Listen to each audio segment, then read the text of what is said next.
Hello, this is Blue Star, defender of Equestria, and this is my afterthoughts review of School Daze. Isn't being at school great?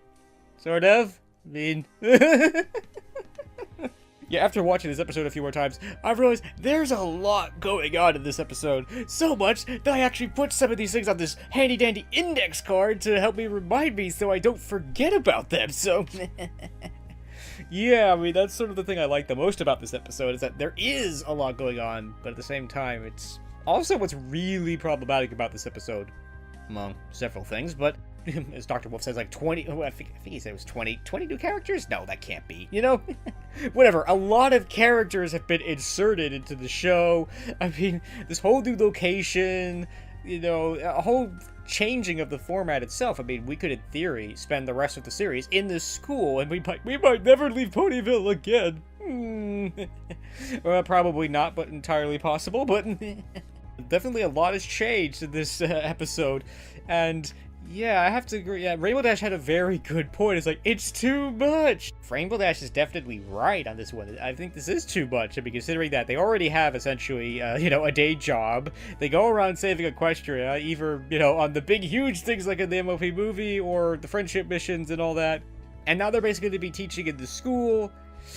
It's like, yeah, it's like, I think they're taking on too much, and I've learned this the hard way, is that you can't do everything. Is that sometimes you have to pick. It's just too much. They just can't do everything. And even the Chancellor says, well, what's going to happen when you go off of one of your adventures? You know, that's a good question. And we'll probably find out the answer soon enough.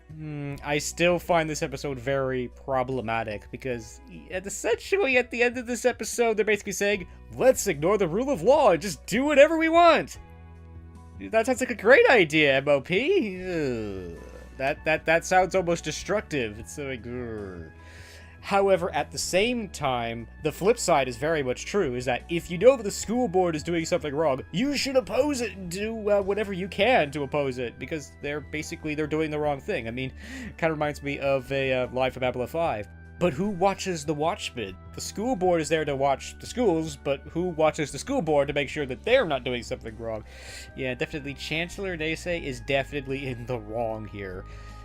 At the same time, I kind of can see why he feels this way. I mean, it wasn't all too long ago that they were invaded by a foreign power and enslaved! So I could see why he feels this way, but he honestly does sound and act like a racist. I do honestly resist saying that and resist using that word, because all I'm going to say is I think that word is used far too casually and far too often. At the same time, he does talk and sound very much like a racist and all that, and he's just an all-around not nice guy. I'm kind of surprised that Princess Celestia didn't take more action, because he did single-handedly basically undermine the relationship between all of Equestria's neighbors and almost started a war. Nice job! Yeah, I don't think this is the guy that I want in charge of teaching all the young kids in Equestria. On my index card of interesting things to talk about, did you notice that there were adult ponies attending Twilight School of Friendship? I thought that was kind of interesting, because it's like, who says that friendship lessons are only for kids? I mean, it's like, I'm sure there's plenty of adults that would probably need friendship lessons. In fact, I think I might need to maybe go to friendship school. Does anybody know what the next semester is? But now, sort of going back to the, almost in a way, the destructive lesson or comments or something about this episode, is that the other was that the students skipped class. Sacrilege! But more importantly, none of the adult ponies really say anything about it. But I think the short answer is that this was one of those things of, oh, they realized that this was wrong themselves, so we didn't really need to say that. And there were far bigger problems going on. Yeah, I think that in some ways the older ponies needed to say something about that, because yeah, having students skip class is a bad thing. You know, and definitely not something that we should be encouraging anyone to do. Now, moving on to my next thing on my index card. There were so many sub-lessons and sub-points this episode, like with, for example, like with Twilight in the beginning of the second part of this episode. She's all sad and depressed, and all her friends come over and try to make her happy. But you know what? The pony that's really being her friend is Starlight Glimmer. because she's, not trying to just make her feel better. She's trying to help her to fix the problem so that she'll really feel better. And I kind of like the subpoint of that. Yeah, when things are bad, you can either, try and make yourself feel better, or you can go and fix the problem, and then you'll be really happy and stuff. I like that. I've had this expression that losers will sit in a corner and cry about how unfair the world is. Winners will go out, maybe go into that corner, cry for a bit, and then go out and fix it and try to make things right again.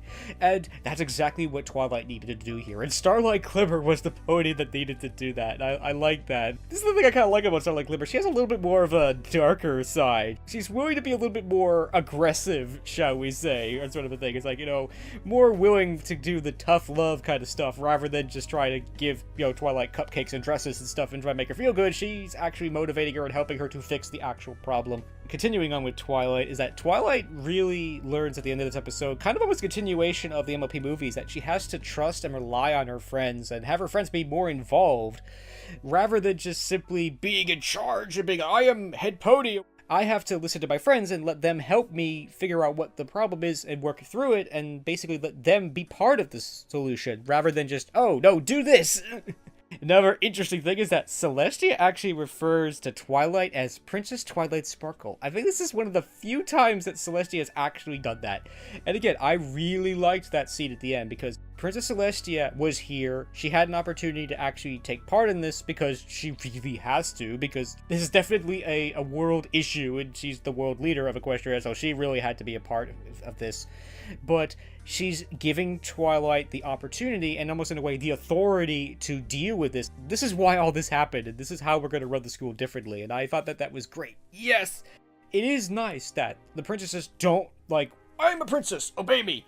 But that's great, but sometimes it is good and it is necessary. It's like, I am a princess, I have the authority to do this. And sort of going back to the princesses, the throne room is different? I mean, it looks the same way as it did in the MLP movie, but it's like, why did the throne room change? I have a feeling this is the same kind of thing as why did the Klingons change in Star Trek? Because they decided to change the design. There's all these weird, canon or non-canon explanations to why the Klingons changed in Star Trek. It really just goes back to they decided to change the design and stuff. I have a feeling that was the same thing.